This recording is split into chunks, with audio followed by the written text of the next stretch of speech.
Allez, nous allons parler de Téléthon. Ce matin, nous retrouvons Gaëtan qui reçoit comme invité Daniel Alex, président du CAP VTT. Bonjour Gaëtan. Bonjour Nemo, bonjour tout le monde. De retour cette semaine sur Radio La Ciotat Fréquence Nautique. On parle de l'actu de La Ciotat et comme tous les premiers week-ends de décembre depuis 1987, depuis sa création. Sauf que cette année, c'est la deuxième semaine de décembre, vu que la semaine dernière il y a eu un peu de neige. La ville accueillera le Téléthon de vendredi à dimanche. Au programme animation, tournoi, spectacle. Et justement, avec moi dans les studios, je reçois Alex Daniel, président de CAP VTT de La Ciotat. Bonjour, comment ça va? Bonjour à tous les auditeurs. Et ça va très bien. On est prêt à affronter le froid et on est prêt à en découdre avec cette nouvelle manifestation qui s'appelle les Lucioles du Téléthon. Justement, vous faites partie des Lucioles du Téléthon. Pouvez-vous nous en parler? Quel est le concept? Alors c'est un concept qui a voulu proposer aux Ciotadins, aux Cérestins et puis à tous les sportifs une animation insolite, une espèce d'aventure humaine un peu particulière parce que ça va se passer de nuit et donc c'est un événement qui va donc être à proximité de La Ciotat et de Céreste, qui va impliquer les deux communes et même une troisième puisque Roquefort-la-Bédoule fait aussi partie de cette organisation. Une fête populaire médiatique avec un esprit sportif puisqu'on va offrir aux coureurs au sommet de la course, on va dire, une soupe à l'oignon avec un ravitaillement un peu particulier, vin chaud, etc. Voilà.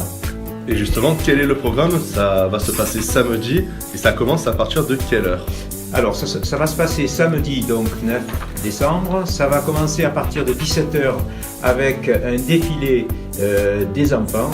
Ce défilé des enfants va se passer dans le village de Céreste et il va se terminer sur la place Albert Blanc où un chocolat chaud leur sera offert et un vin chaud pour les parents. Ensuite, nous aurons à partir de 17h30 jusqu'à 18h30 le départ des marcheurs qui devront effectuer un parcours de 4 km en direction du tennis club et pour se terminer à la salle polyvalente de Céreste. Et aussi, à la même heure, entre 17h30 et 18h30, un parcours, alors là beaucoup plus difficile, puisqu'il s'agit d'un trail en colline qui partira donc de la salle polyvalente et qui ira jusqu'au sommet du cabanon des gardes où sera installée une guinguette pour recevoir les coureurs. Et c'est un parcours qui fait 15 km et on retourne par les DFCI, on retourne jusqu'à la salle polyvalente de Céreste. Et c'est la première année que vous organisez un tel événement. D'habitude, on vous retrouvait plutôt du côté de la piscine.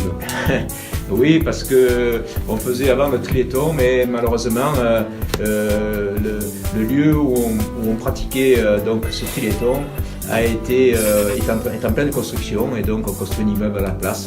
Et donc on est obligé maintenant, on a été obligé de trouver une autre idée et voilà, c'est pour ça qu'on se lance dans une nouvelle aventure. Et d'ailleurs, combien y a-t-il de bénévoles qui sont avec vous dans cette aventure? Alors il y a plusieurs dizaines de bénévoles qui sont avec nous dans l'aventure et j'en profite pour les remercier parce que je crois que sans les bénévoles, on ne pourrait pas faire de telles manifestations. Donc on a surtout mis l'accent sur la sécurité, vous comprenez très bien, parce que ça se passe de nuit. Il faut rassurer les gens qui sont un peu inquiets de savoir comment ça va se présenter et s'ils ne vont pas se perdre. Alors je les rassure tout de suite, ils ne se perdront pas, ou alors il faut vraiment le faire exprès.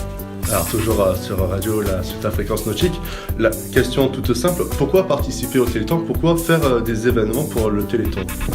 Alors le Téléthon tout le monde connaît, hein, je vais pas rappeler ce qu'est le Téléthon. Moi je crois que tout simplement il faut regarder autour de nous.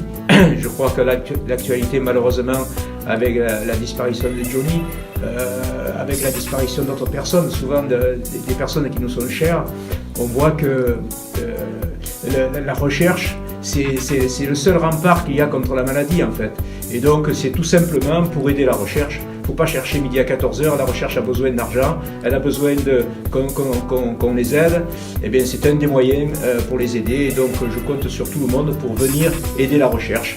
Voilà, et donc c'est par le biais de manifestations comme celle-là qu'on peut arriver à financer la recherche. Et pour organiser une activité au Téléthon, est-ce difficile? Est-ce qu'il faut des autorisations? Alors bien sûr, il faut des autorisations. Nous sommes accrédités par le Téléthon pour faire cette manifestation. Mais avant, bien entendu, on a toutes les autorisations par la préfecture pour organiser cette manifestation, par les mairies aussi qui nous donnent le feu vert pour évoluer dans la colline. Il y a les eaux et forêts. Et par exemple, sur notre parcours, on va retrouver des représentants de la sécurité civile qui mettent à notre disposition 4 véhicules au point névralgique du parcours, donc pour faire une communication radio en cas de problème. Nous avons aussi sur le terrain un médecin urgentiste qui sera sur place équipé avec tout le matériel nécessaire pour une intervention. Nous avons les pompiers qui vont courir, qui vont participer à la fête, mais qui vont courir, mais qui seront aussi là.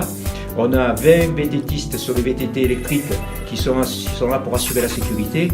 Voilà, donc le balisage du parcours sera fait tous les 200 mètres. Il y aura un balisage avec des lucioles éclairées donc pour pas se perdre. Et toute la sécurité a été faite au top, quoi. Voilà. Et justement, vous parlez des lucioles. Est-ce que vous pouvez nous expliquer le concept des lucioles? Alors les lucioles, ce sont des bâtons lumineux, tout simplement, ce qu'on appelle des scialumes. Ce sont des bâtons que l'on casse au moment où on veut s'en servir. Et il y a donc un mélange de 2 produits chimiques à l'intérieur qui produit de la lumière. Et cette lumière, elle dure entre 12 et 24 heures. Donc on a largement le temps de faire le parcours. Et l'avantage, c'est que ça ne chauffe pas, il n'y a pas de flamme. Et donc, c'est pour cette raison-là qu'on a utilisé ce système. Je vous coupe, c'est un peu le système un peu comme la descente au flambeau des moniteurs de ski, non? Alors, c'est un peu la même chose, oui, c'est un peu la même chose. Voilà, simplement, disons que nos moyens sont peut-être pas ceux des grandes stations de ski. Et donc, voilà, les flambeaux seront un petit peu plus petits. Mais c'est un concept qui permet d'évoluer dans la colline en toute sécurité. D'accord. Et d'ailleurs, ces lucioles, on les aura en échange d'un don. C'est la participation qui permettra d'avoir ces lucioles. Voilà, exactement, c'est le principe. Les gens, quand ils vont s'inscrire en échange de leur participation, qui est de 5 € pour les enfants et de 10 € pour les adultes, recevront donc ce bâton lumineux, mais ils recevront aussi, et je tiens à le préciser, un sac dans lequel ils trouveront des petits cadeaux qui nous sont offerts par nos partenaires, parce que là aussi les partenaires c'est important. Et on n'en parle pas toujours, mais sans les partenaires, on ne pourrait pas faire cette manifestation, parce que vous savez que pour le Téléthon, on n'a pas le droit d'utiliser les dons et les inscriptions pour financer la manifestation. Il faut donc qu'on se débrouille grâce à nos propres moyens pour financer cette manifestation, sachant que tous les dons iront au Téléthon. Et combien de temps on met pour organiser et trouver des partenaires? On met beaucoup de temps, on met un certain temps. Bon, je crois que c'est quand on a la foi, c'est pas le plus difficile. Il faut surtout avoir la passion et la volonté. Il faut avoir la passion, la volonté, puis il faut avoir envie de faire, quoi.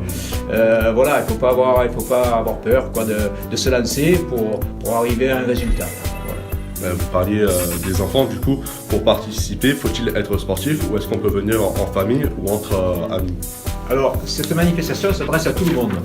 Donc, il n'y a pas besoin d'être un grand sportif, puisqu'on peut toujours faire la marche, même avec les enfants, puisque les adultes peuvent se joindre aux enfants, hein, c'est pas un problème, dans le village. Donc voilà, donc ça va prendre une demi-heure. Ensuite, on peut faire la marche. La marche à pied, c'est 4 km, donc c'est pas énorme. Il y aura une animation qui se fera au tennis club au passage de la marche à pied, ce qui permet un peu de récupérer. Voilà. Bon, même à propos de la marche à pied, je vais dire une anecdote. On a un club de marche aquatique qui va venir et qui vont venir en tenue aquatique, c'est-à-dire avec la combinaison de plongée. Alors vous voyez qu'on peut s'amuser. Le spectacle sera assuré. Le spectacle sera assuré et on attend les clubs. Venez en club, venez nombreux, venez tous en équipe et dans votre tenue, parce qu'il y aura quand même 4 ou 5 photographes officiels qui seront tout le long de la manifestation pour vous prendre en photo. Et justement, ces photos, on peut les retrouver sur un site internet, sur un Facebook? Alors ces photos seront d'une part offertes aux clubs qui feront des inscriptions par club, bien entendu. Ensuite, on va les trouver aussi parce qu'il y a un phototon, vous savez, pour le Téléthon, il y a un phototon et donc les participants, ces photographes qui font donc partie de ce phototon vont les exposer, donc on pourra les retrouver dans des expositions. Et puis ensuite, ces photos pourront se retrouver sur le site du club, sur lequel on peut d'ailleurs trouver, nous avons un site sur le club, il suffit de taper Ciotat Aventure Passion et puis .fr, et puis là vous avez une page Hebdo Club où vous avez tous les renseignements concernant cette manifestation. Merci Alex Daniel d'être venu ce matin sur Fréquence Nautique pour répondre à mes questions. Le Téléthon à la Ciotat, c'est de vendredi à dimanche. Et pour faire un don, un numéro de téléphone, le 36 37. Et moi, je laisse la place à Nemo. Voilà, moi je voudrais donc rappeler donc au président de Ciotat Aventure Passion, d'ailleurs le nom de l'association est magnifique. Rappelez rapidement alors les rendez-vous en quelques mots. On vous retrouve où, quand? Donc ça se passe samedi, quelle heure, à quel endroit, vite fait pour les auditeurs qui viennent de nous rejoindre? Alors ça se passe samedi 9 à partir de 17h. Voilà, à partir de 17h, donc 17h pour les enfants, 17h30 pour les adultes, et tous ensemble pour le Téléthon, on monte au cabanon des gardes et on va manger la soupe à l'oignon. Ah, excellent, chapeau. Voilà, c'est donc Alex, président de Ciotat Aventure Passion. Il était interrogé ce matin par Gaëtan Michel. La Ciotat Fréquence Nautique, il est 9h47. On repart en musique tout de suite.